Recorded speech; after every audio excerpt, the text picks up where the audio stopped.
Hello and welcome to Week 10 Survivor Picks. Matt Brown, Steven Andrus, and Steven, it was a week of carnage in week number 9. A whole bunch of big favorites lose outright, and with that, so many, I'm talking a massive amount of people have been eliminated from Survivor. If you went with our power rankings from last week, you made it through somehow by the grace of God. We went with the Colts, we went with the Steelers, we went with the Dolphins, and all three of those teams somehow managed to get a win. So hopefully you're here with us because you are still alive in Survivor come week 10. And Steven, this is going to be a difficult week no matter what for a lot of people to make decisions in their Survivor pools.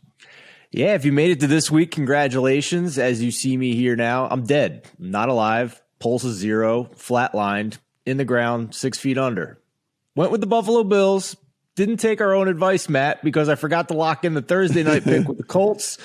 So, yeah, I am part of the 93% in the ESPN fantasy pool that has been eliminated since week 1. Only 7% remaining. Only had 3 guys left in my personal pool with all my football buddies. And yeah, I went with the Buffalo Bills. That didn't work out so well. So, for those of you who are still alive, we'll try and keep you moving forward here. We will try to do that, guys. Absolutely free article. If you're watching us here on YouTube, absolutely free article over on the lines right here. And then if you're listening to us on the podcast version, head over there. You can see the written version of all this. And you'll notice up in the right-hand corner a little Discord icon. Yes, we have started a Discord channel, so we would love to have you in the Discord channel with us to discuss all things. We got college basketball going on. We got some football chat going on. So be sure and come in and join us over there. And if you're, no matter what medium you're taking us in on right now, just subscribe, rate, and review. Really do appreciate all of that from you guys. And if you're on YouTube, let us know in the comment section who you're going to play this week when it comes to Survivor. If we take a look at the odds page here, we go down. So there is the Ravens that is over a touchdown favorite this week, sitting at 7.5. There is the Cowboys over a touchdown favorite, sitting at 8.5 or 9. We scroll down a little bit further. If you didn't use the Colts last week, the Colts are again double-digit favorites, 10.5-point favorites over the Jaguars. The team that burned everyone last week, the Bills, sitting at 13.5-point favorites, 13.5-point favorites this week against the Jets. The Steelers are sitting, if you did not use them last week, are sitting at 8 or 9-point favorites over the Detroit Lions. The Bucs coming off of a bye, 9.5-point favorites over the Washington football team. The Cardinals, despite the fact that they are led by Colt McCoy most likely this week, are 10.5-point favorites over the Carolina Panthers, who, by the way, will be led by PJ Walker. We go down a little bit further, and past that, it is a whole bunch of 2 and 3 and 4-point spreads, which a lot of people are not looking for when it comes to Survivor. So, Steven, we'll go to this, the air quotes slam dunk of the week, right? Which is the Bills coming in as the biggest favorite of the week. Look, we didn't see it coming last week. Would it surprise me if they got beat this week in Survivor? Yes, I cannot imagine them losing back-to-back games as double-digit favorites, especially when you look, the Jets look like they're going to go with Mike White for another week here before they bring back Zach Wilson. I would understand, however, if you were in, why you would continue to hold on to the Bills, because there is still an incredible amount of future value with this Bills team because they have a soft schedule moving forward. Isn't Mike White a tougher opponent for the Bills at this point than Zach Wilson? Probably so. Here's the other thing, too. For me, considering, and we'll look at the others, but considering how many other good options there are this week, and that this is honestly now a few weeks in a row where we're trying to see the Bills kind of get things together here on offense. Maybe not in a row, but a handful of weeks this season where they have not been clicking on offense. They've been extremely pass heavy and reliant on that, haven't had a consistent ground game. And the rest of their schedule, they get the Jets this week, but still beatable opponents down the line here with the Colts are tough, but the Saints don't have a great offense. New England's a little tougher. I will say this. Over the course of the season, they still have the Panthers on the schedule, the Falcons, and then week 18 against the Jets. But there is a decent amount of tough opponents here in between there. I thought I was going to say there's a lot of other weeks where you can pick them. But the way I'm looking at this now, it might not be until week 15 where you feel comfortable picking them again after this week when they play the Panthers. Then they have the Colts, Saints, Patriots, and Bucs in between then. If you're in one of those weird contests that uses Thanksgiving week's its own week, like the Survivor contest out here in Vegas at Circa does, I would definitely hold on to them this week and use and have them in my pocket to use them against the Saints on Thanksgiving Day. So that's one thing to think about as well whenever you go and how you're going to go about it. I would still hold on to the Bills if at all possible if I could find them. So here we go into the second tier here, Steven. Listen, I would have played the Colts last week, so they would be burned for me. That said, if you did not play them and you held on to the Colts, I think they would be my number one draft pick this week. I think they would be my number one play this week. Whenever you take a look at, not only do you get another double-digit favorite playing the Colts again this week, but when you look at kind of what everybody else offers, I mean, listen, the Jags, they just won their Super Bowl last week. Listen, I'm not a spot guy. If there ever was a letdown spot, I mean, come on, it would be on the road at Indianapolis after winning the Super Bowl last week for this Jags team. Colts is 10.5 point favorites. For me, that would be my number one play of the week. And for me, there's a difference between a team like the Jets, who have shown something offensively with a couple of games with 400 plus passing yards, and a team like the Jaguars that just won a game scoring 9 points, right? Like that's not repeatable. That's going to be very hard to duplicate. And the Colts have looked really strong here in recent weeks. The metrics love this team. Despite the tough schedule that they've had, they're sixth in the league in EPA, despite their under 500 record. So it's really just been a tough schedule to this point. Wouldn't shock me in the least if they just pound the rock and just dominate the Jaguars on the ground and with Jonathan Taylor. And you look, you're not playing them against Buffalo. You're not playing them against Tampa Bay. So then your next opportunity again would be week 13 whenever they're playing Houston. But you got to make it there. That's three more weeks of Survivor, right? I mean, so if you feel like you have some sort of path to getting there, then obviously playing them against the Texans is awesome to have in your back pocket. But we're talking about 3 whole more weeks of Survivor before you would be able to get to that Houston game 4 weeks from now. So for me, I would just go ahead and play them. And if I made it to week 13, Steven, then good on me, and I'll deal with what I got to deal with at that point. But I just couldn't do it. And after that, you're not playing them again until week 18 because you're not playing them against New England. You're not playing them against Arizona. You're not playing them against Las Vegas. So it'd literally be the last week of the season against the Jags. And so I'll take the first meeting with the Jags here in week 10 and use them kind of as my number one play of the week. Yeah, and I'm suspecting a lot of people have already burned them. I'm checking out the national ESPN contest, and in the early going here, only 5% of remaining entries have picked the Colts. So I'm guessing a lot of people have already burned them. So if you do have them left, I think that's not only a great pick because of the matchup, but a good leverage play as well. Yeah. So if you're looking here, this becomes the hardest, I think, choice of the week. If you don't have the Colts, if you're looking to save the Bills, do you play the Cardinals with Colt McCoy at quarterback? And that is kind of what we're looking at here. Listen, they are still double-digit favorites, as we mentioned. We were coming down. They were one of the games that we mentioned as being 10.5 point favorites. We know that Sam Darnold's going to miss multiple weeks for the Panthers. Not that he was playing good anyway, but P.J. Walker's going to take over, and he's been even worse than Sam Darnold somehow. So I don't even know how, but somehow someone has been worse than Sam Darnold has. And so you're finding yourself with the Cardinals as 10.5 point favorites in this one. Steven, I got to admit, if I didn't have the Colts, and look, I'm playing to win, right? I've always played these Survivor pools to win.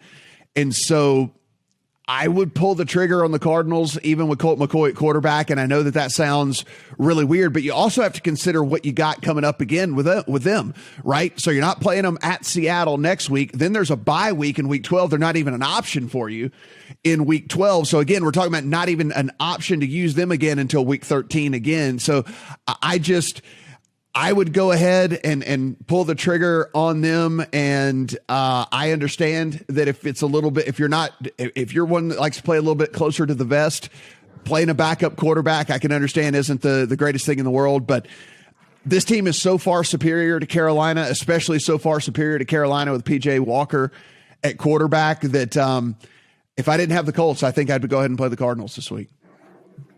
Here's the beauty of the Cardinals as well. Since week 5, they are the best defense in the NFL in terms of EPA per play. They are number 1 in success rate defense. They are number 1 in drop back EPA. They are number 1 in drop back success rate. And they are number 4 in rush EPA. This is an elite defense, despite them not having J.J. Watt on the field over the past couple of weeks. So this is not just they lost Kyler Murray and they're done. This is a well-rounded football team at this point. Now, we can have discussions in later weeks when they play better teams and better opponents about whether or not their offense is sustainable against those teams. But their defense is keeping them in games. And with an elite defense against a backup quarterback in Carolina in a home game here, hard to argue with not picking them and hard to argue saying they're not a good option this week. Yep. So the next options would be Cowboys and Bucs. Look, I'm holding on to both of those teams if at all possible. Again, like I said, I'm playing to win. And the Cowboys, if you look at their schedule here, and I'm going to show you right here if you're following along on the screen, the Cowboys schedule, you just have so many options moving forward with them. I mean, you don't play them.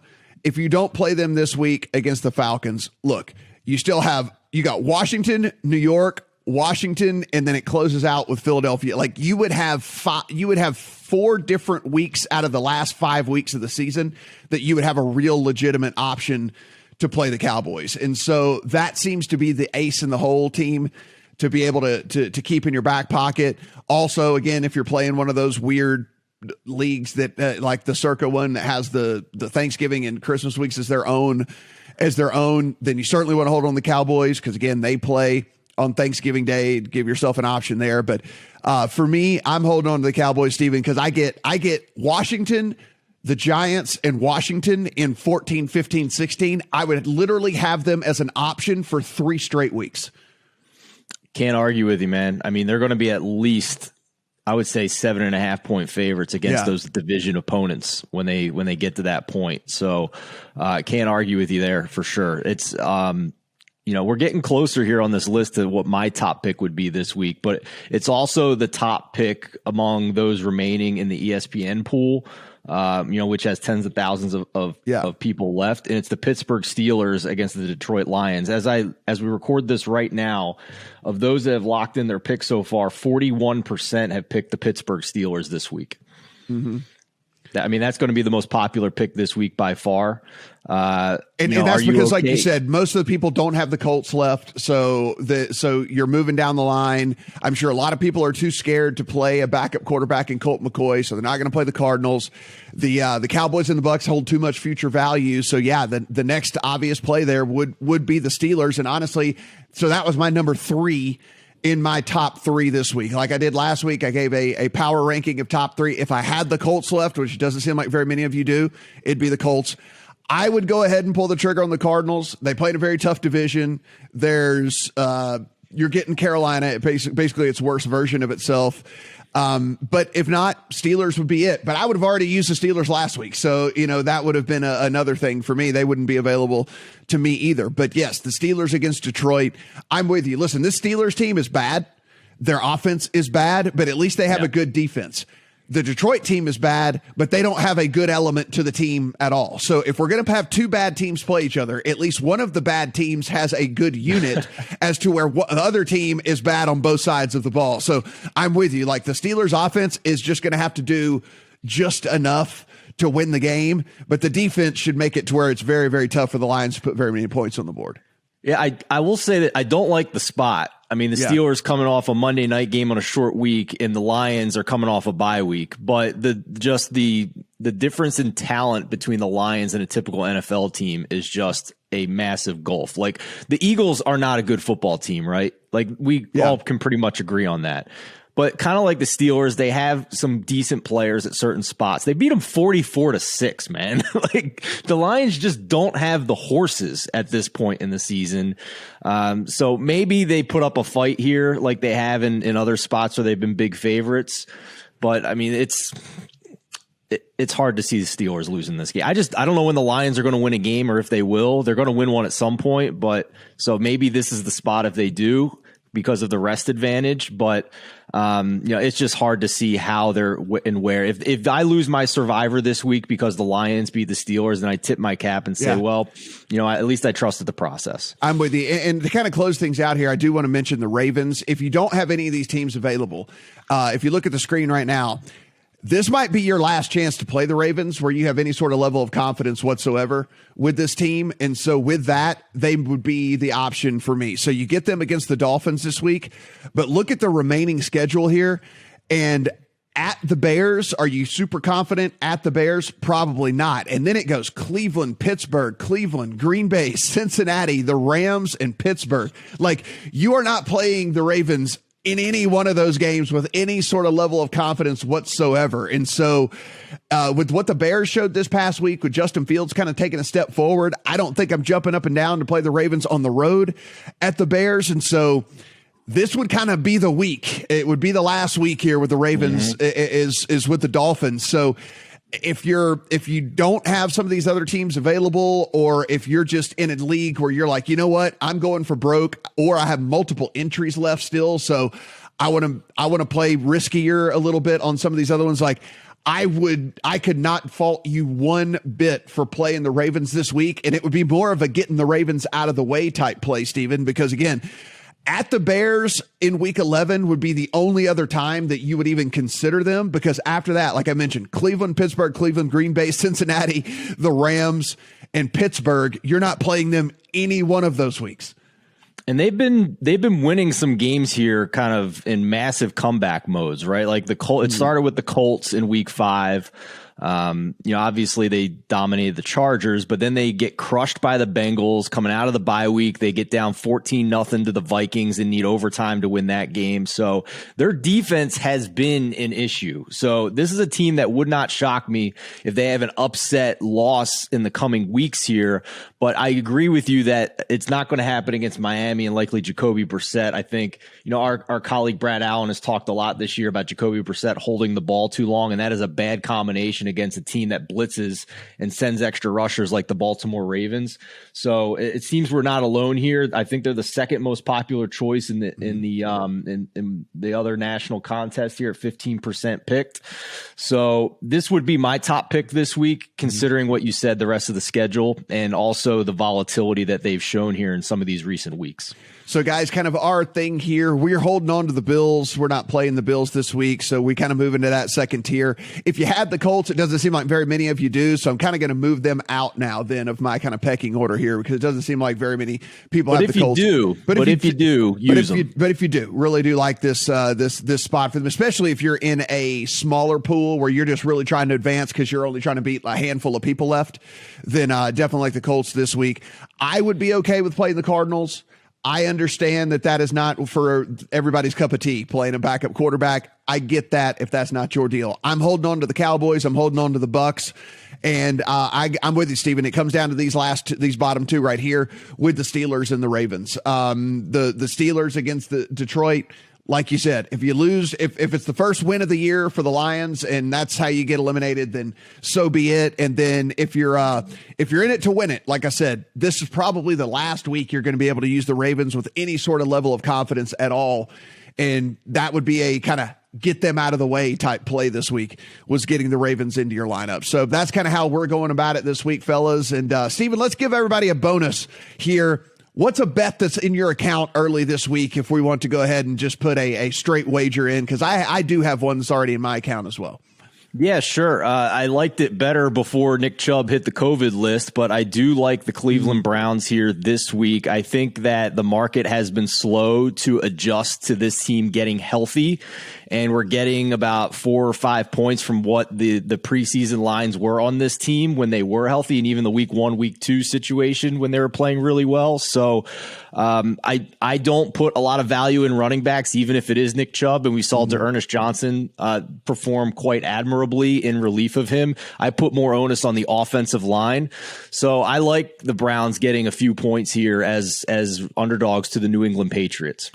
So I certainly didn't like you. I thought I loved this one, and now I just kind of like it with the whole Nick Chubb situation. I was going to be all over that Browns team, and probably were going to be in a million teasers for me as well. For me, the bet that's in my account already is the Tennessee Titans at home against the Saints. Listen, I got it at 2.5. Threes are still available. Cheap threes are still available out there. This thing might get back to 2.5, where I would just hold out a little bit. You can see even right here at Caesars, it's up to 120 on the three with the Saints. So you're gonna get the 2.5 again, and that's the way I would look at this thing. Here's the deal: the Saints. One, I kind of lean to the Titans anyway, strictly because the Saints' offense is just non-existent. But the Saints worked out 3 running backs this week and signed one to their practice squad because there's rumors coming out that Alvin Kamara is a little banged up, and so they had to get another running back on their squad this week because Alvin Kamara is not feeling too great. Listen, Alvin Kamara's been their whole offense. They have not been able to do anything on the offensive side of the ball outside of use Alvin Kamara up and down. Whether it's running the ball, whether it's catching passes, no matter what it is, generating touches for him has been the whole offense for this team. And so, if you're going to give me a Tennessee Titans team at under a field goal against this Saints team, I understand the Saints defense is really, really good. But I'm not asking a whole lot out of the Titans offense here because I don't think that the Saints offense is going to be able to do much this week as it is. So I do have the Titans in the account at 2.5. And so I would hold out for you guys. It'll get back to 2.5. You can see these are all expensive threes that are available on the Saints. So it'll get back to 2.5 for you there. So take that one as kind of some bonus plays. And of course, as always, tune in for us on Thursday and Friday as we start rolling out the mega pod here. We break that thing down over on YouTube into every single individual game. And if you're listening to it on the podcast, of course, we appreciate you listening as well. Take in all the fine work that Steve and his team are doing over at the Lines. This is a completely free article with some commentary as well. And then join that Discord, man. It's going to be fun. We're going to be discussing games and discussing strategies and all that stuff that we can get into just kind of in real time as things hit. And we're really excited about that. So please come and join the community over there as well. For Steven, I'm Matt. Good luck here in week 10.